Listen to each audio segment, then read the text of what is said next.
Hello everyone, আপনার যদি Facebook অ্যাকাউন্টের এগেইনস্টে যদি কোনো ফেসবুক পেজ থাকে, আপনি যদি ভিডিও কন্টেন্ট নিয়ে কাজ করেন এবং ভিডিও মেকিং করেন, সেক্ষেত্রে আমি বলবো আপনার ফেসবুক পেজে অবশ্যই ৩ থেকে ৪টা আপনি অ্যাডমিন করে রাখবেন। যখন দেখা যাচ্ছে আপনি যে একটা অ্যাডমিন থাকবে, তখন কিন্তু আপনার একটা অ্যাডমিন কিন্তু যেকোনো সময় হ্যাকিং হয়ে যেতে পারে, বা যেকোনো সময় দেখা যায় যে কপিরাইট বা বিভিন্ন ধরনের ইস্যু বা বিভিন্ন ধরনের প্রবলেম হয়ে কিন্তু দেখা যায় যে আইডি ডিজেবল হয়ে যেতে পারে। আর যখন আপনার পেজে যখন একাধিক যখন ৩ থেকে ৪টা যখন অ্যাডমিন থাকবে, তখন আপনার একটা ফেসবুক অ্যাকাউন্ট যদি নষ্ট হয়ে যায় বা একটা অ্যাডমিন যদি দেখা যায় যে আপনার ডিজেবলও হয়ে যায় অ্যাকাউন্ট, সেক্ষেত্রে দেখা যাচ্ছে আপনি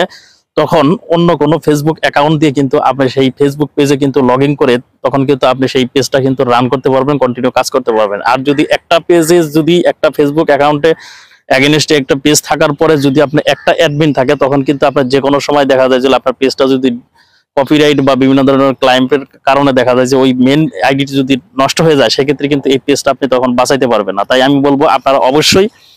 পেজ যদি কন্টিনিউ ভিডিও আপলোড করেন বা কাজ করেন, সেক্ষেত্রে অবশ্যই আপনারা ৩ থেকে ৪টা অ্যাডমিন এই পেজে আপনারা সেট করে রাখবেন। তাহলে কিন্তু আপনার এই পেজটা কিন্তু অনেক সুরক্ষার মধ্যে থাকবে এবং অনেক ভালো থাকবে। যে কোনো সময় অ্যাক্সিডেন্ট বা দুর্ঘটনা হলে পেজটা কিন্তু নষ্ট হবে না, কিন্তু আপনার মূল ফেসবুক অ্যাকাউন্টটা নষ্ট হয়ে যাবে। কিন্তু একাধিক অ্যাডমিন থাকার কারণে কিন্তু আপনি অন্য কোনো অ্যাডমিন